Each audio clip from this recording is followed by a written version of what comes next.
Today on the show, we continue to pitch HBO our incredible spin-off ideas, because we have so many. So many.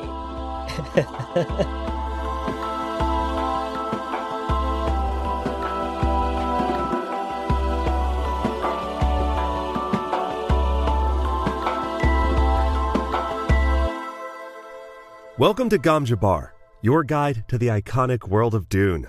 We'll be exploring the themes, philosophies, and characters found in the sandy depths of this vast universe, from Frank Herbert's groundbreaking novels to the adaptations on film and TV. My name is Leo. And my name's Abu.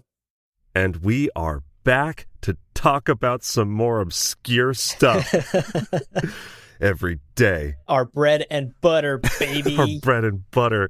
And I'm excited because we're actually returning to a topic that we have already discussed once. Mm-hmm. We talked about the supporting cast of Dune and sort of these side characters who deserve their own moment in the sun. And we did so with the incredible comic book girl 19 herself, Danica 19. Right. It was so much fun to have her on as a guest. Check it out. Yeah. Definitely go listen to that episode.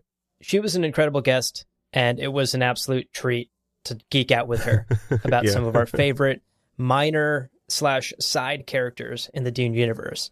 Right. But we had to respect her time because she was a guest. Normally, Leo and I let these recordings go on for hours. 6-7 hours. Easy. So we kept the characters in that script fairly limited and fairly focused. Right. Today, there's no rules, Leo. It's 8 hours. Let's go. Gom Jabbar unshackled, baby. That's from day one. There were never shackles. We need In fact, I'm adding that to my shopping list. We need shackles. Yeah, we desperately need them. Yeah. So on today's episode, the goal is to continue that conversation that we started with Danica and to fill out the rest of our roster of supporting characters in the Dune universe that deserve their 15 minutes of fame and maybe their own spin-off show. HBO, hit us up. Please. Today's episode is going to contain spoilers. Yes. This is your warning. We are really considering a cast of characters from all of Frank's books. Right. You know, off the top of my head, I can think of characters and some plot points we're going to inevitably mention from every single book. Yeah. And guys, this is a podcast. It's going to be up. It's going to be there waiting for you when you've read all 6 books. They're wonderful. I encourage you, get through them. They're amazing stuff. And then we're here waiting for you with open arms. Yeah. We highly recommend them if we haven't said that before. Have you heard of Dune? It's really great. Have you heard of Dune?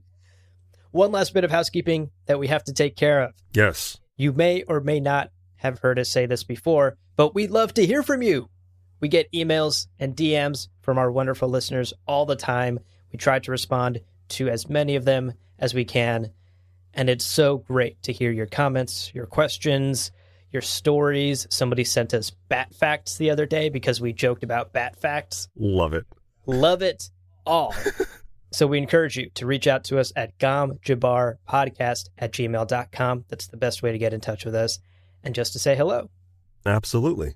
And I think that is the housekeeping out of the way. So let's recap what we talked about.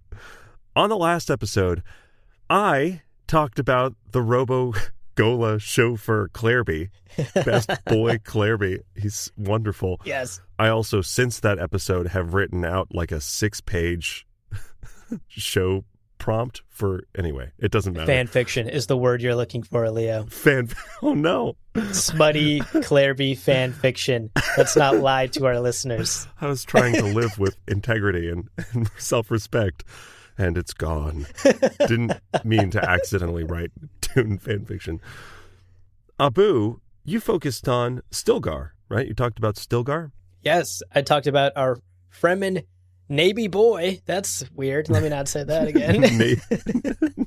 Ew. It's weird. Ew. Yes, the Fremen name Stilgar, played by Javier Bardem in the upcoming film.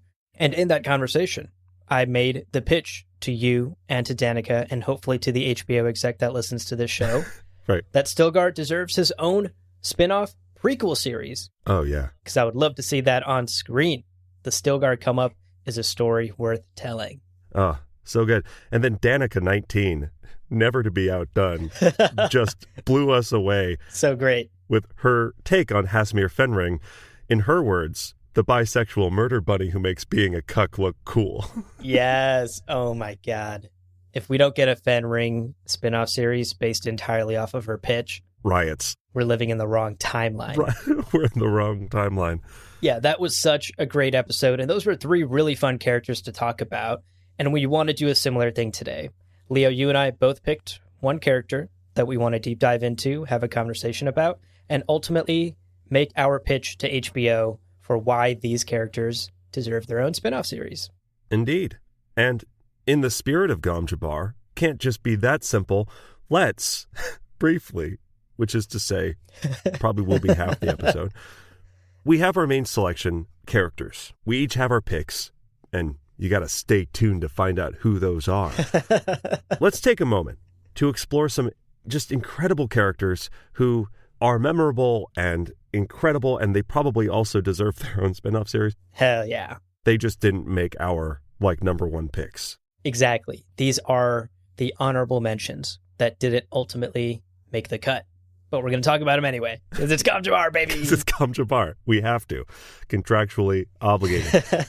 Also, if you think of a character that we didn't say here, please let us know. Yeah. Because again, the nature of these characters, oftentimes I had to really think about it, and then I would remember someone, and just the flood of memories of just incredible little moments. It's so much fun. So, yes, if you think of someone that we haven't listed here, let us know, because I'd love to geek out with you. For sure. Okay, up first on our honorable mentions list Yes. is Nayla. Hell yeah. Nayla, the fish speaker bodyguard. Deathly loyal to Leto 2, assigned to, frankly, Leto 2's enemy at the start of that book, Siona. Right. For a moment, I was listening to Fish Speaker Bodyguard in the context of someone who hasn't read God Emperor of Dune. What does that sentence mean? Just an insane combination of words. Yeah. I know each of those words separately, but... No, she's an absolute badass. Love her. And her job on Leto 2's orders in this book is to keep watch on Siona, keep tabs on Siona. Right. While reporting back to the God Emperor himself, who she, once again, is deathly loyal to because she's a fish speaker. Now, she's famously a huge fan of rock climbing, which is great. Loves it. In the script, I have no fewer than 3 emojis describing her love of rock climbing. And although we do get to see a little bit of her life at Siona's side throughout God Emperor, yeah, I think there's an opportunity here to see her training, kind of like what is it like to be a fish speaker under Leto 2's rule. Yeah. Her assignment to Siona, how did she handle that news leading up to literally her firing the laser gun that takes down the bridge, is how I'll say that. Imagine seeing that from her perspective. There's so much there. I also definitely get Brienne of Tarth vibes a bit. Yes, that's exactly the vibes I get. I'm really glad you brought that up. Perfect. Yeah. Great minds, man. Great minds. Yeah. I think Nayla is awesome and definitely deserves a spot on this honorable mention list. For sure. Okay, next up on honorable mentions is a woman named Rebecca. Rebecca. Now, Rebecca comes into play in Dune Chapter House. Yeah. When the hidden Jews become quite a serious plot point in the story of the Dune universe. Hidden Jews. Shocking to find that in Dune. Yeah. Man. Yeah. No, I agree. That we haven't really talked about Chapter House too much on this podcast. Right. But it was certainly a little weird when the hidden Jews started playing a major role in the story, considering we've talked about religion in the Dune universe. We've done entire podcasts dedicated to that theme and to that idea. Check out our OC Bible episode. Frank really went out of his way to not include regular old-fashioned religions in the Dune universe. In the first couple of books, he went out of his way to change the names and some of the teachings and beliefs of some of these Earth religions. And the idea is over the tens of thousands of years that humanity expanded across the galaxy, religion evolved and changed. And really, Islam or Christianity or Hinduism are not what they used to be back on planet Earth. They have transformed into new religions. Right. So it was a bit weird that, like, by the time you get to book 6, it's just the Jewish faith. It's just Judaism. Yeah. Yeah. But it's also one of those things where my first thought is, really, there was no reason to mention them in the first 5 books. And then, the cynic in me goes, he didn't really think of it until later. But the in-world explanation could be, guys, they're hiding. Of course they're not coming. It's in the name. It's in the name. Hidden Jews. They're hidden. And they're really, really good at it. That having been said, Rebecca is an insanely interesting character. Yeah. Who I would love to see more of. Yeah, in brief, Rebecca is a wild reverend mother. Amazing. Living on Gemu, which, a reminder, Gemu used to be Giddy Prime. Right. Thousands of years ago. The Harkonnen homeworld. And she's living among this community of hidden Jews. Yeah. And in the plotline, when she meets Lucilla, she has already awakened her other memory. She kind of has this ability to tap into her genetic memories along her female line. Right. And as a precaution, Lucilla kind of does a time machine backup of over 7 million Reverend Mothers into Rebecca's head. It's the Lampetus Horde, right? 7.6 million awakened memories. Just being downloaded into your brain. God, what is the data transfer speed on that? Are we dealing with like USB 2.0? Did they have to sit there forehead to forehead for like 4.5 hours? Or it was pretty quick, right? Right. I don't know. Yeah. Wow. Yeah. I mean, this is a power that we, again, haven't really talked about yet on this podcast, but just the fact that Reverend Mothers had this ability to transfer other memory to each other, to transfer the memories that they've saved from previous Reverend Mothers amongst one another, is insane. On top of the fact that Lucilla here is so desperate that she trusts a wild Reverend Mother. Yeah. Someone who's not really in the fold of the system, is not really working under Odrade and the school, and is kind of out on her own among these Jews. That is a move of desperation on Lucilla's part. So Rebecca starts to suddenly play a key role here in the fight against the Honored Matres. Yeah, no kidding. And even through their interactions and the way that Lucilla interacts with the rabbi really shows us that Rebecca's life and the life of a Jew in the year of the Honored Matres must just be like fraught with tension, secrecy, but also, again, a lot of those qualities preserved of kind of the ancient Terra practices of family tradition and philosophizing that almost, to me, read as like Zen Sunni. It was very, the way that they kind of toyed with ideas and went back and forth. It was cool. It was interesting. Combining all of that with the sci-fi elements of Dune, as few and far between as they are, this really would have the potential to be unlike any other show out there. Yeah. I was thinking about how to end the series, how to end Rebecca's show on HBO. Picture this. Final scene. Rebecca meets Lucilla in their scene, and the final shot before credits roll is them touching foreheads with all of the implications that carries. Wow. Ugh. Wow. So good. Maybe. I don't know. In my opinion, that's good.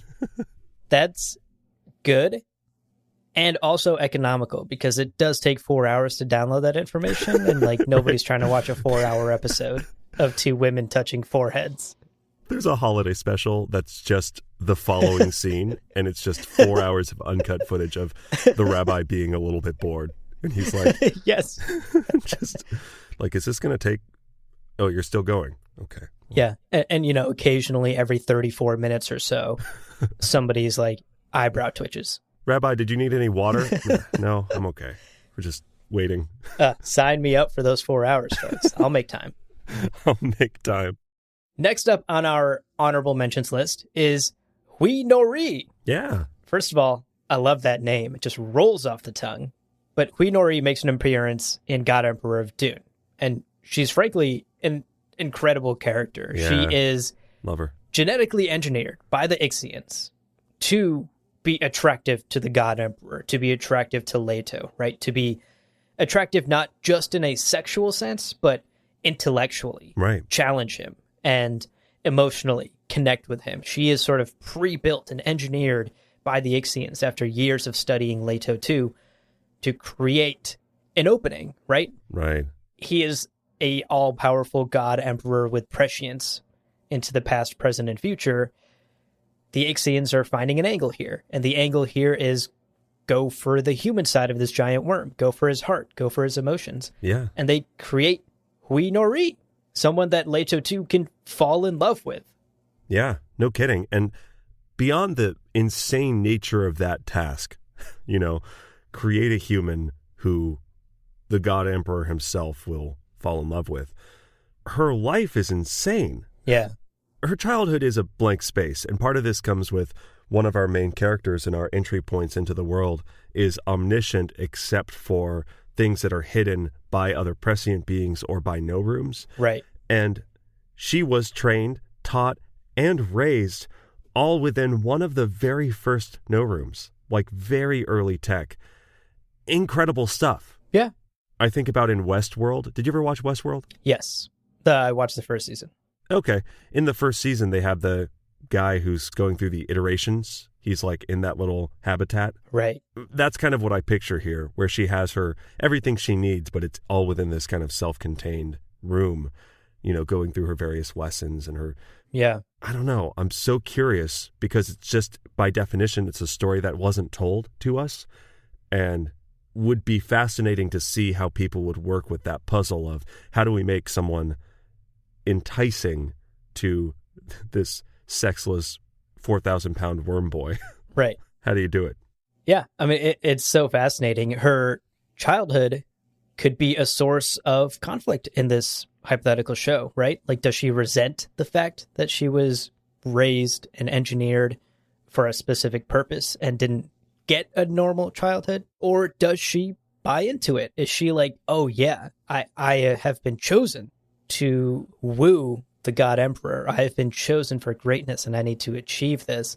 Maybe that's part of her arc as a character. Again, that's a part of the character's history that is a complete blank slate. Right. I think that's fertile ground for some incredible storytelling and characterization for Hui. Right. On top of that, I really get, especially throughout God Emperor, I really get like Beauty and the Beast vibes from this. Right. Yeah. And it would be interesting to maybe use a Hui Nori show, a spin-off show, as a sort of retelling or even commentary on a classic like Beauty and the Beast. Yeah. Beauty and the Beast in Dune, with a Dune spin. The Beast isn't a sexy cow, or what is he? He's like a water bison. The Beast isn't a sexy water bison. He's a sexy 400-pound worm, baby. Yeah. He wriggles, he rolls, flops around. Sexy. Jiggles, joggles. Yeah. I also, such begins Abu and I slowly pitching every movie that exists, but with a Dune spin. Fast and Furious, Ornithopter edition. Yeah. It's about family. It's about family. It's about the siege.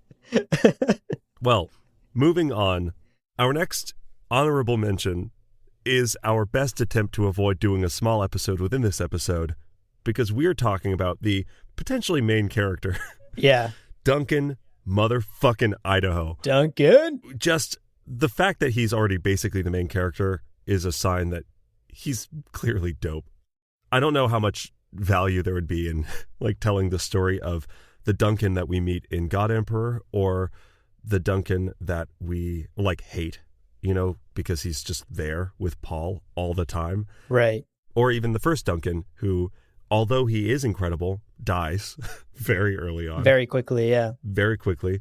I think there's room for like a Duncan prequel series, but hear me out. Right. There are 1,000 Duncan Idaho Golas during Leto II's reign, right? Right. We know this. thousands of years. Right. And he kept killing him. Just kept running out. He was like, God, I got to go to the Tleilaxu store again and get another Duncan. So using the encyclopedia for reference, because the encyclopedia has a, frankly, baffling amount of information about Duncan, Idaho, I've pulled a couple of examples from the encyclopedia of Duncan Golas that we didn't see, that we missed from the end of Children of Dune to the beginning of God Emperor of Dune. And these examples are, I'll let them speak for themselves, but I think they're pretty great. Yeah, I would agree. So the first Duncan example we have from the encyclopedia is Duncan, is this number or the year he was born? That's a great question. I think it's the year he was born. That makes sense, because 11,000. That's a lot of Duncans to get through. So the first example we have from the encyclopedia is the Duncan that was born in the year 11,099.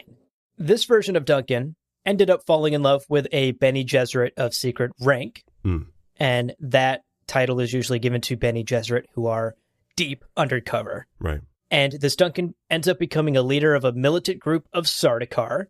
Okay. And together with the Sardaukar and the undercover Bene Gesserit, they sought to assassinate Leto too. Yeah. Classic Duncan move. Typical. They all eventually end up trying to do that. Yeah. This Duncan got really, really close. He brought an Ixian stone burner. Nearly worked on the dad. And a force of Sardaukar. Yeah. I mean, if we're talking insurance. Oh my God. That's a good package. So he brought this Ixian stone burner and Sardaukar to face off against Leto's forces. A big battle plays out, the Fremen versus the Sardaukar. But in the end, as close as they get to victory, in the end, Leto 2 himself rolls onto the battlefield, jiggles onto the battlefield, and tips the battle in his favor. He kills the final Sardaukar remaining on the battlefield, and this version of the Duncan Gola is murdered by Leto. A great attempt, got real close. A stone burner and an undercover Bene Gesserit were involved. Oh my God. But in the end, this Duncan also failed. Also, the getting the stone burner from the Ixians without Leto 2 noticing, the number of no ships and having to have the guild steersman with you all the time and cleaning up their mess. There's so many elements of that story that are so rich. Right. So much maneuvering happening here. Yeah. Not to mention a love story with an undercover Bene Gesserit. It's great. This is ripe for storytelling. And then it ends with a floppy worm boy just massacring the forces. It's so good. And really, I think would make a fantastic, hour-long entry into this kind of anthology miniseries, right? Yeah. Just a one-off. Doesn't end well for the protagonist, Duncan, who gets squished by a worm. But, it's got its ups and downs. It's good. Yeah. I would love an anthology series about the many lives of Duncan, Idaho, right? Like each episode is maybe following a different Duncan. Yeah. And over the arc of the season, maybe each Duncan is leaving little breadcrumb trails to help the next Duncan defeat Leto. Right. And, the idea over the course of the season is we eventually lead up to God Emperor of Dune and the final Duncan, and he finally has all the tools he needs to achieve victory against Leto 2. That would be cool to create this connective tissue between all the Duncans' lives. They're helping each other, leaving clues and hints and details for the next Duncan to pick up on and use to try and defeat Leto. That'd be so good. That would be such a cool 8-part series that ends right where God Emperor of Dune begins. So good. And also, hear me out, episode starts the same way every time of Duncan waking up and coming out of a vat. Yeah. Very Neo in the Matrix.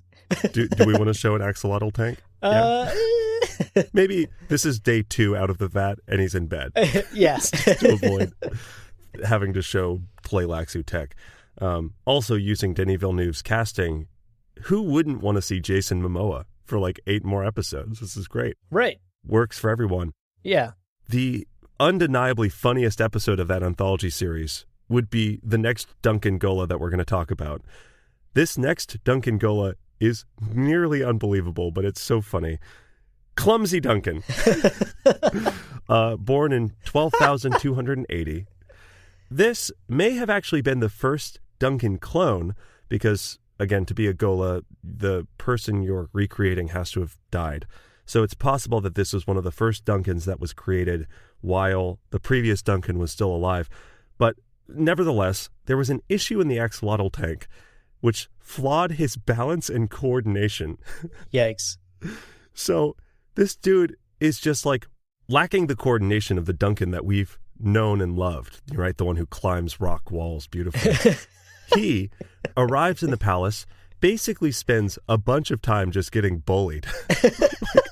The fish speakers and Leto too are like, he's so clumsy. Look at him. So in addition to the normal trauma of like, I'm how many Duncans in? Why am I being brought back, right? All the stuff that we see in God Emperor of Dune. Plus just constantly people laughing because you're clumsy. Tragic. Sad. But then, I almost feel bad. I'm like, I feel bad for clumsy Duncan, but he's so clumsy. He decides, finally, enough is enough. I'm angry. I'm going to put an end to this, right? He comes to the classic Duncan decision of, I've got to kill Leto too. He goes to an arms room, grabs a bomb, and then moves to use it to kill Leto, but is too clumsy to throw it. Whoops. Drops it and blows himself up. Didn't see that banana peel in my way. It's like, God, the idea of clumsy Duncan getting angry and then just being too clumsy to execute. Oh, man. Oh. Now, another very short-lived Duncan, since we're talking about short-lived Duncans in the history of Duncan Idahos, right, is the one that was born in 12,122. And this was a unique Duncan. Yeah. Because it was the only Duncan Idaho that the Tleilaxu delivered as a woman. Yeah. A female Duncan Idaho Gola. Yeah. And the Tleilaxu here hoped that just the raw sexual power of Duncan Idaho in his male form would translate to his female form and do what ultimately Hui Nori ends up doing in God Emperor of Dune and woo Leto to the God Emperor. Right. That doesn't happen. No. Because upon laying eyes on a female Duncan Idaho, Leto 2 immediately crushes her. Roll credits. I imagine this like sultry walk up, the really sensuous, nice music is playing, and then Leto 2 just looks up and like rages. The episode ends. Moneo! Moneo's like, oh man, heck, damn it. I also do like the idea of an 8-episode miniseries where one of the episodes is like 13 minutes long. Something about that would be humorous to me. Or one of the episodes is just a montage of really short-lived Duncans. Right.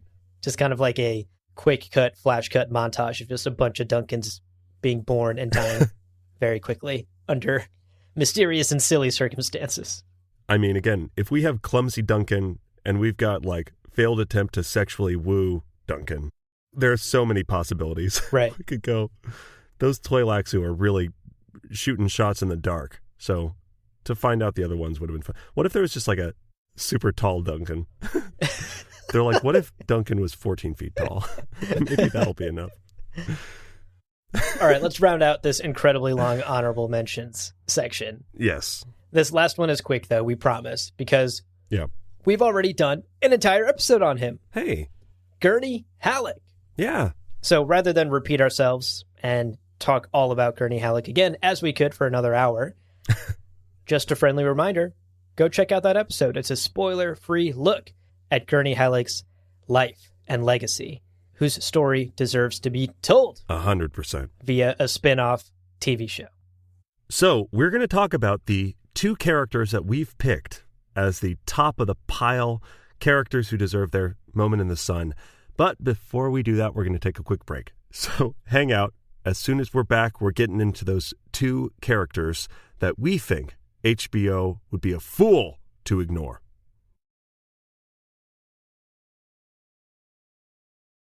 Alrighty, welcome back. It is time, Leo. Yes. We've been talking about it and teasing it all episode long. Yes. For our picks. Yes. So I picked Princess Irulan as the supporting character that I think deserves her own show. So good. Yes. And look, I understand how it could be argued that Irulan is not a supporting character and she's actually part of the main cast. So maybe she doesn't fall under this umbrella. Yeah, okay. But look. Right. Sure, she is present through the first 3 novels. Right. But we barely learn anything about her. Right.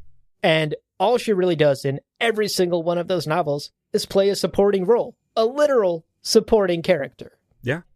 And to really sort of hit this point home, in the encyclopedia, which is notorious for really going ham on lore and probably going into way too much detail, which we love, yeah. The entry for Ekaz, a planet that is mentioned exactly once in the Dune saga, is literally larger than Irulan's entry.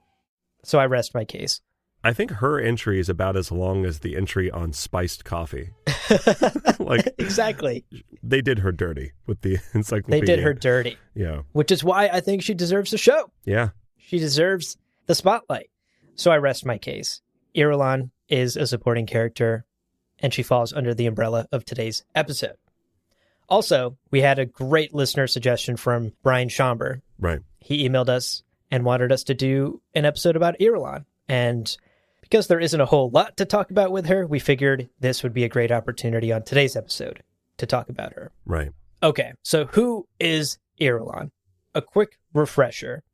She is the eldest daughter of the Padishah Emperor Shaddam IV. Mm-hmm. She was born in 10,165 AG. She's a trained Bene Gesserit, but not a good one. Oh. A quote from the encyclopedia, from her very small entry in the encyclopedia, says, quote, suffering from peer pressures and her own intellectual inadequacies, she never excelled in either her courtly or Bene Gesserit studies. End quote. Such a clinical way of saying she just wasn't top of the class. Exactly. Yeah, she wasn't exactly the top 1% at the Bene Gesserit school. She was not graduating with honors. Which, like, to be fair, like, the top 1% in Dune is really fucking crazy. Like, right. I don't know. I think we've said this in episodes in the past, but it's hard to judge Irulan because we're comparing her to the most powerful and intelligent people in the goddamn galaxy. Exactly. She's probably still, way up there. It's just sad to hear it put in such sad phrase. Right. Absolutely brutal terms here from the encyclopedia. Yeah. A little harsh. A little bit harsh. But unfortunately, yeah, inadequacy seems to kind of be the theme of poor Irulan's life. Oh. As we know, by the time of Dune Messiah, she goes on to become the wife of the man that takes her father's throne, Paul Muad'Dib. That's a tough look. She then is never actually able to share his bed or gain his affection. Even tougher look. Right. And later on, after her death, she is remembered in history as Saint Irulan the Virgin, which is just the toughest look yet. Brutal. Brutal. That's so mean. That's like a middle school, totally unnecessarily mean nickname. Yeah. Oh my gosh. That's just her legacy. Oh. Sometimes referred to as the Virgin Queen as well. It's brutal. At least that one has Queen in it. The Queen's a little bit redeeming. That's true. That's true. And actually, I'm going to touch on it a little bit later on. There's actually some positive connotations to these titles as well. So it's not all bad for Irulan. It's going to get better. Right. Now, having covered her inadequacies and the tough looks that she goes through during Dune and Dune Messiah, it's important to remember that Irulan did contribute to the universe and played a significant enough role to be included in its history. Yeah. A little background on her early years. From an early age, Irulan had this intense passion for writing. She kept a diary and a journal through her childhood and actually even continued that practice through her schooling at the Bene Gesserit Academy. Right. And as we know, she ends up chronicling much of Paul's life and sayings in a number of historical books and records that we as the reader read at the start of many chapters. Many of those little excerpts at the start of the chapters in Dune and Dune Messiah and the other books are written by Irulan. Yeah, I love them too. Those are great. Yeah. Poetic, beautiful, poignant. Exactly. Amazing. So she's a great writer, and it's been a passion of hers since childhood. She also, in Dune Messiah, serves on Paul's council. Yeah. So she's not doing nothing. She's helping run the empire in her way. And there are moments where Paul values her judgment. Early on in Dune Messiah, there's a scene where the council is discussing whether they should move against the Carino house, against Irulan's father, and she brings up the fact that that might be a bad look for the Empire because some folks in the Empire are now looking back on Emperor Shaddam's rule with nostalgia. Right. And as Disney knows, you don't fuck with nostalgia. You just capitalize off of it. You just wring it dry for money constantly. So Irulan here is genuinely giving good advice to Paul as emperor. So she plays a role on the council as well. Again, you got to give credit where credit is due. She's not completely inept. Right. After Paul walks into the desert by the end of Dune Messiah and into Children of Dune, she continues to serve a similar role for Alia in helping rule the empires, assisting her, again, being that supporting character and doing what needs to be done on her council as an advisor. Right. And in addition to that, and probably more importantly than that, she helps raise Paul's twins. Yeah. Who now are orphans. And she genuinely grows to love both of them. They're not exactly her own children, but they are children she loves nonetheless. And I loved their scenes together. There were some genuinely touching little moments of Leto too, in all of his being like a million years old as a child, is like, she's sweet. I like her. Yeah. She's cool. And you can imagine how that affection would continue once Leto II takes the throne. Right. And early on in his reign, she's actually quite instrumental in founding an imperial library. Hell yeah. Which is so cool. Yeah, that's great.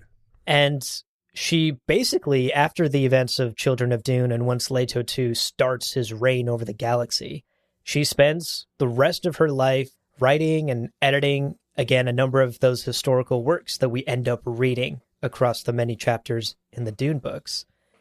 And she catalogs a time period in history that comes to be called the Age of Enlightenment. If you're interested in Irulan's writings and some of the specific books that she wrote and edited, as usual, the encyclopedia goes into incredible depth here that we're not going to get into now because that would take another hour and a half. Right. But if you're interested in some more details about her most famous works, definitely check that section out in the encyclopedia. Is that a separate section from her main section?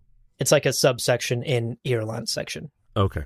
So to wrap up Irulan's life, she eventually, by the end of her life, returns to Wallach 9 and dies in relative obscurity, kind of quietly just passes away. And for 100 years, nobody really thinks about her.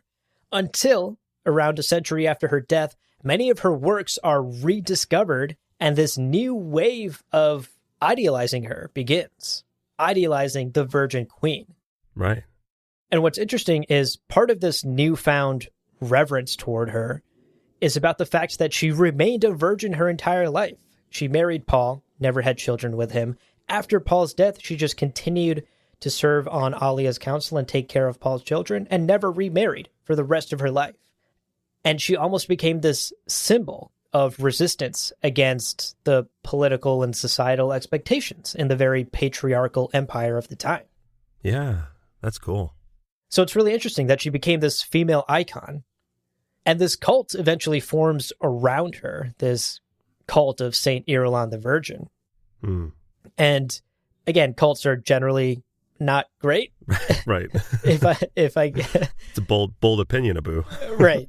Exactly. Controversial of me to say that, I suppose. But this cult ends up sort of championing this idea that builds up around Irulan's legacy, this idea that Irulan is a symbol of resistance against traditional roles for women in the empire, in Leto II's empire.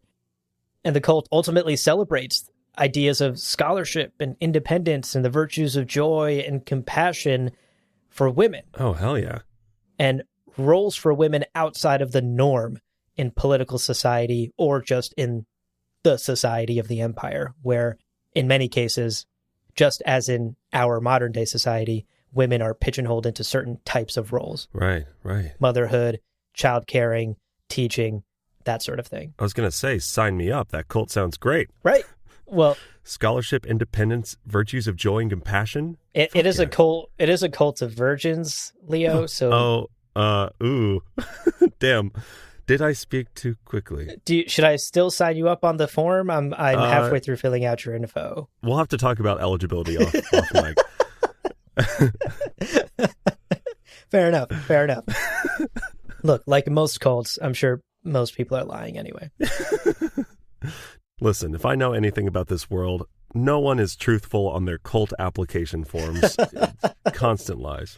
Yeah. Right. 2 forms in this world that you always fudge. Your cult application form and your resume.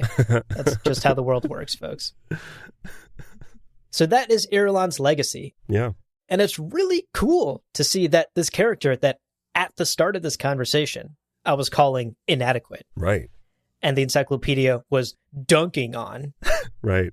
Ends up being this symbol for something that is legitimately really cool. Yeah. Being this symbol for women across Leto's empire and beyond. A symbol of female independence. Which also speaks to the content of her writings, right? Yeah.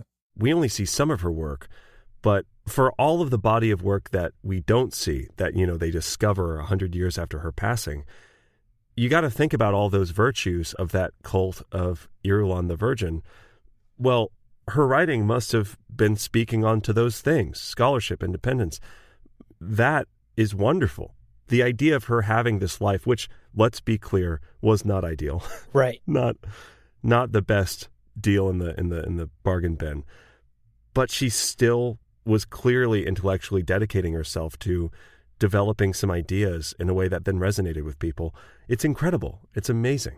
Love it. Yeah. And it would make a really good TV show, I think. To kind of come full circle with my pitch here and to wrap up, why would this make a good TV show, Mr. HBO exec? Because I think Irulan's story is one of always being second best, right? Always being the punching bag in the room, always being the person supporting the more important person, always being looked down on, the afterthought in the room. Right. And despite that, she found a place for herself in the universe. She nurtured and cultivated a talent and passion that she had since childhood, writing. And it became the thing she was most well known for.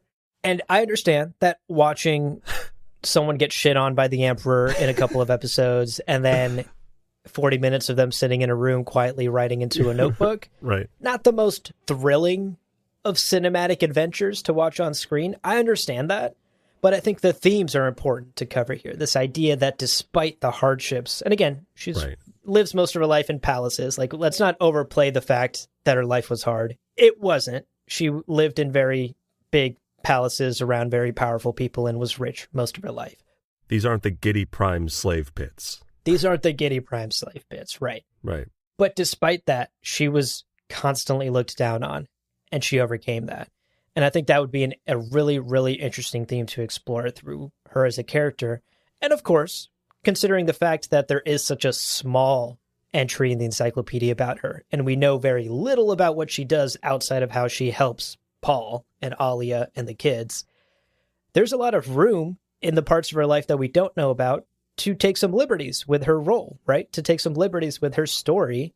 And it would be cool for a potential TV show to explore maybe the role she had in Shaddam's court before she married Paul and adjusted to the Atreides court. Right.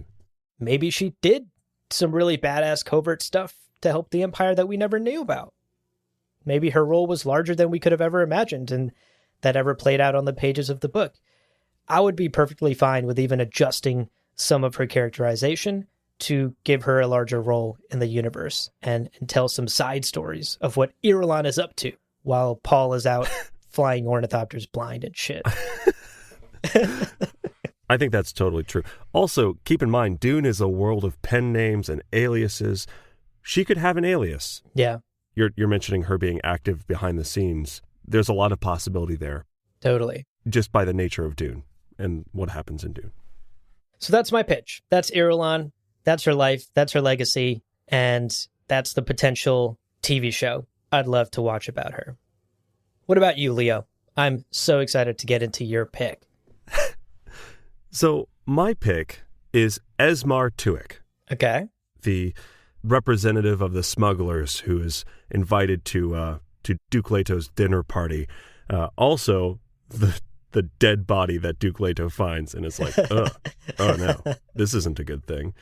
I think this guy was at my party a few days ago. Yeah. So dying on the floor of a main character is a certain badge of honor, I'm sure.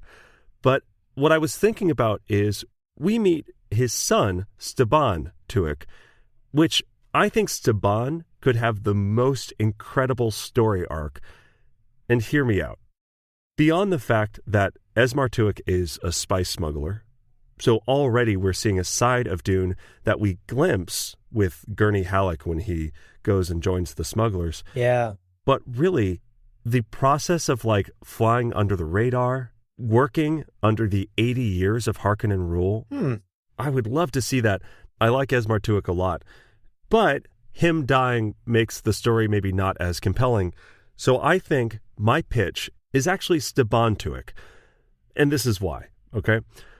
Keep in mind, his father, spice smuggler extraordinaire. Keep in mind, the smugglers know so much more than most of the universe. They are in on some secrets. So working under Harkonnen rule, working around their rules and avoiding their little strike forces and doing all of that, cutting into those profits, those sweet, sweet profits, would be really fun to watch. Fun to see the kind of intrigue and the dodging around patrols and stuff like that. Staban's father was also, Esmar, was instrumental in the Atreides establishing their initial foothold in the business affairs of Arrakis, right? Like, he was at the dinner table. He's brought to the palace. This is a guy who can play both parts of the role of smuggler, right? He's a businessman, but he's also a rogue, a ne'er-do-well. Ne'er-do-well, yeah. A ne'er-do-well. How often do well? Ne'er.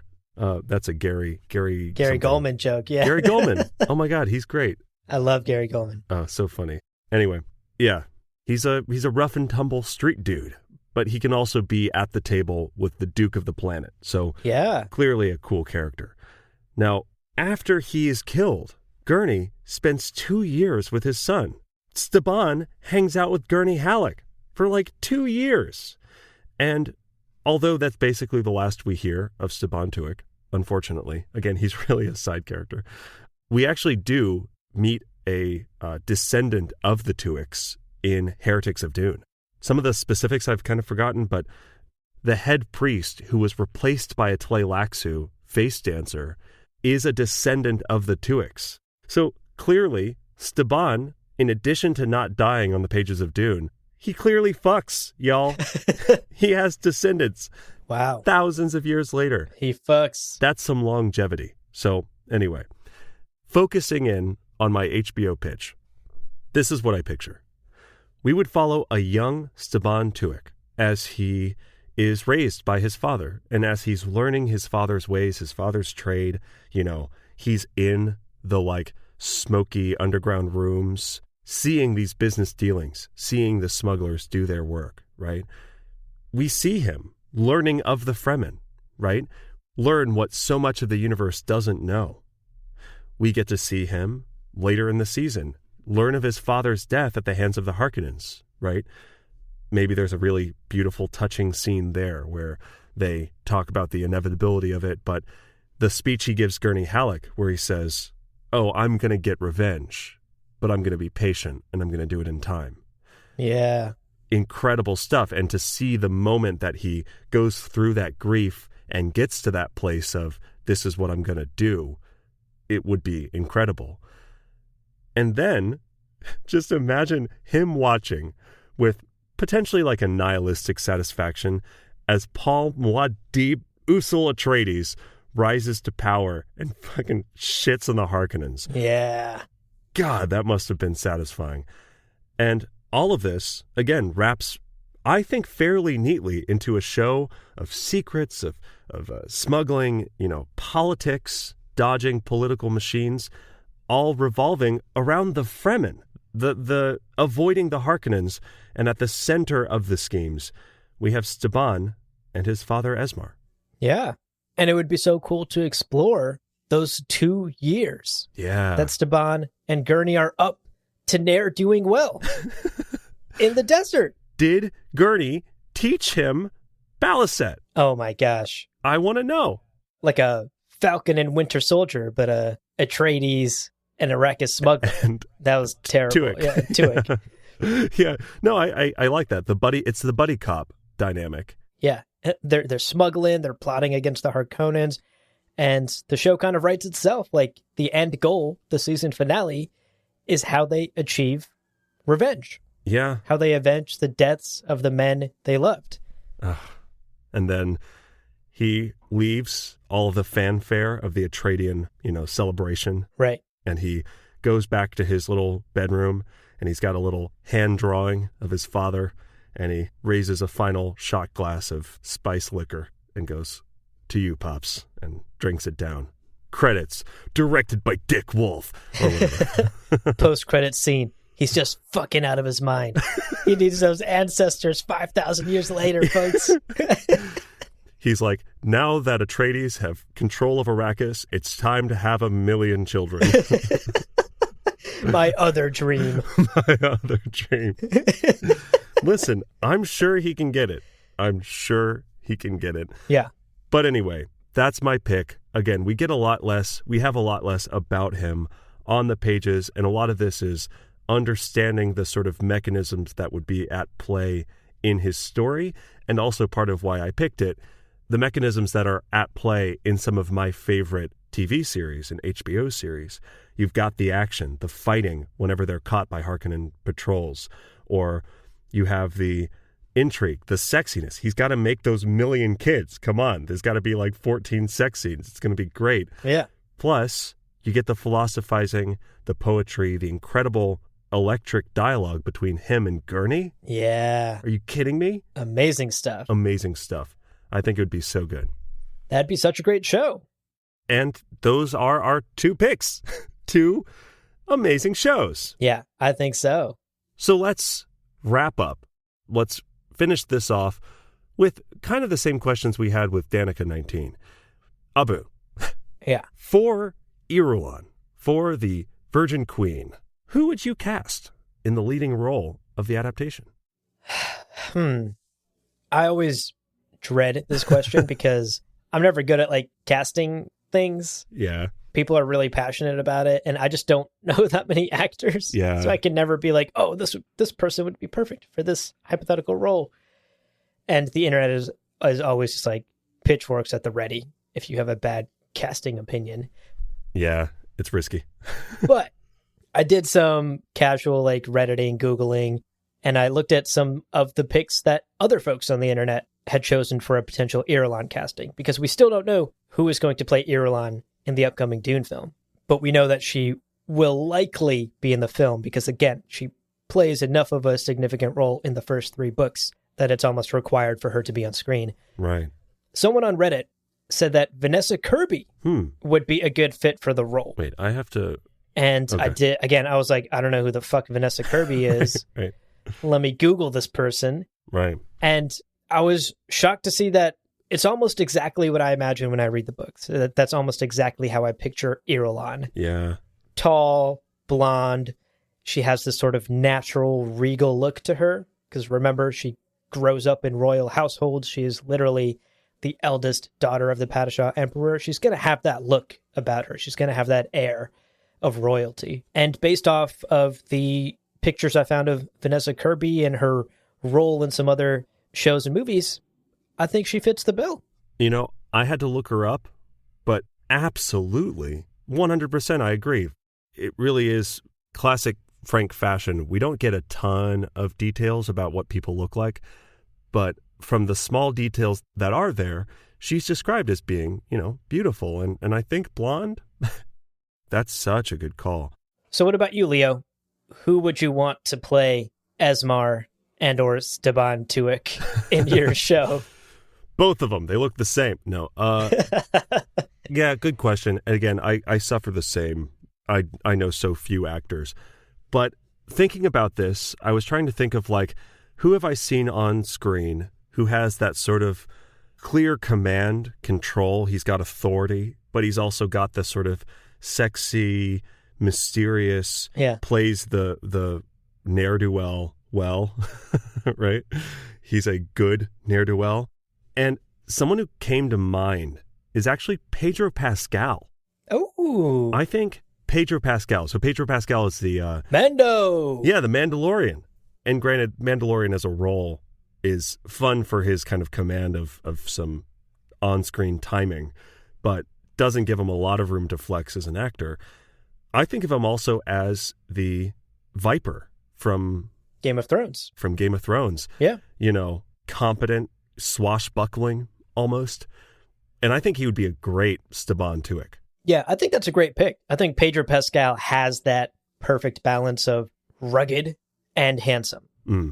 He's right in between that, like perfectly balanced as all things should be for this role. And I think that's exactly what Staban Tuek needs to be. He's got to have some of that rugged handsomeness, but he's a smuggler out in the desert doing some hardcore desert smuggler shit. Right. So I think Pedro Pascal would actually be a really great fit. Hashtag hot smuggler shit.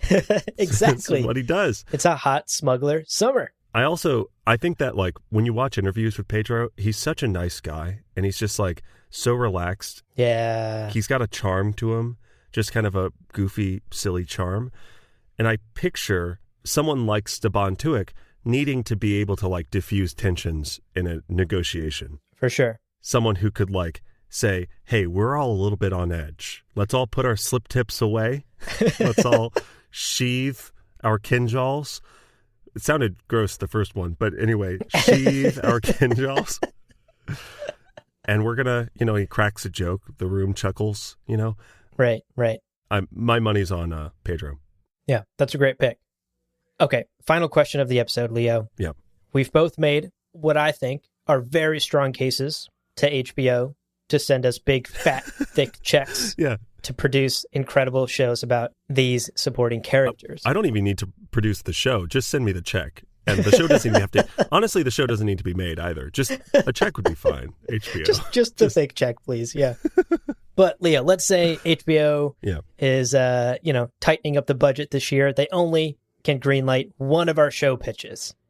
Which one would be your pick? Okay. In the last 6 seconds, I've gone back and forth twice. I initially was thinking that my show would be my pick. Right. Because it has so much action and you could really play because there's a lot of freedom. There's very little like structure limiting what you do, which means get some talented writers and you've just got a knockout show, right? In the Dune universe. But I'm also thinking about it's 2021 at the time of recording this episode. I think we need more stories of strong, incredibly capable, and not inadequate, as the fucking encyclopedia is so quick to throw out there. I think a strong woman, seeing Irulan in all of what she accomplishes, I think that would be really good. And I think that would be, frankly, the show that would maybe make a bigger difference for people, if that makes sense. Yeah, that makes sense, yeah. So also because, for people who don't know Dune, it's very easy to look at it and go, all the main characters are guys again, kind of. It's all about Paul and his son Leto. But there are so many strong women characters in Dune. Having dedicated standalone series in the Dune universe celebrating some of those strong women, I think would be really powerful. So, yeah, I think at the end of the day, having thought about it, although I hope that the HBO executives keep my idea on the side for next year's budget, I go with Princess Irulan the Virgin, who is totally smart enough, girl. You've got this. Yeah. You're not inadequate. Come on. What about you? That's a really great point. I would actually kind of go the other way. And, I'm not doing this just to be nice and to talk up your show a little bit, but I kind of totally am. I really like this idea of exploring Staban Tuek's journey of revenge, his path to vengeance, alongside Gurney Halleck. Yeah.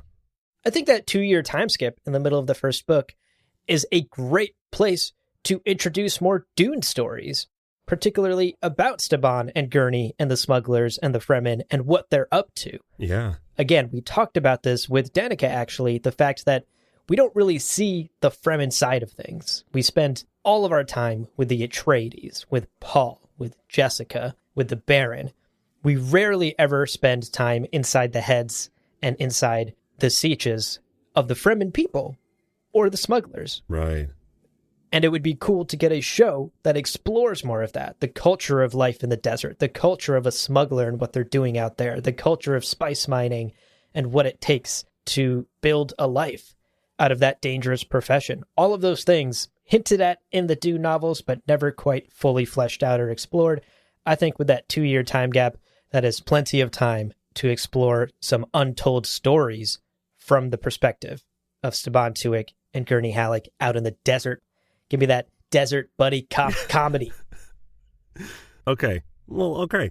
We agree to disagree, and we both win. There we go. We both win. Look, HBO, we can't come to a consensus. You gotta greenlight both of them. You have to. That's how it works. If you can't decide which one, just make budget for both. Right. It's easy. Look, I'll bite the bullet and not cast Pedro Pascal. We'll find a lookalike. Or let's cast Pedro Pascal as Irulan and do it. And double dip. Yeah. And then Vanessa Kirby can play Staban. It'll be great. The HBO executives are like, but that's the same amount of money. What? You did it. You did it, kid. You made it confusing and still wrong. Yikes. That summarizes Gom Jabbar quite a bit.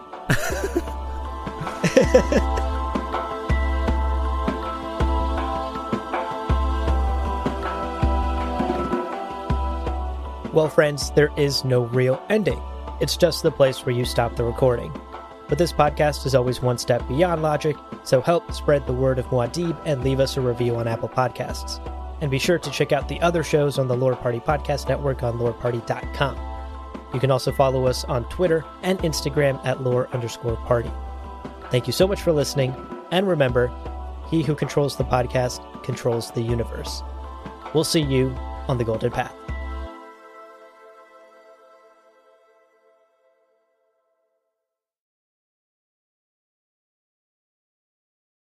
Someone who came to mind is actually Pedro Pascal. Oh, I think Pedro Pascal. So Pedro Pascal is the Mando. Lando. Not Lando. Not Lando. Mando. Lando is a different Star Wars. Lando. There's a lot of Andos in Star Wars. I'm learning right now.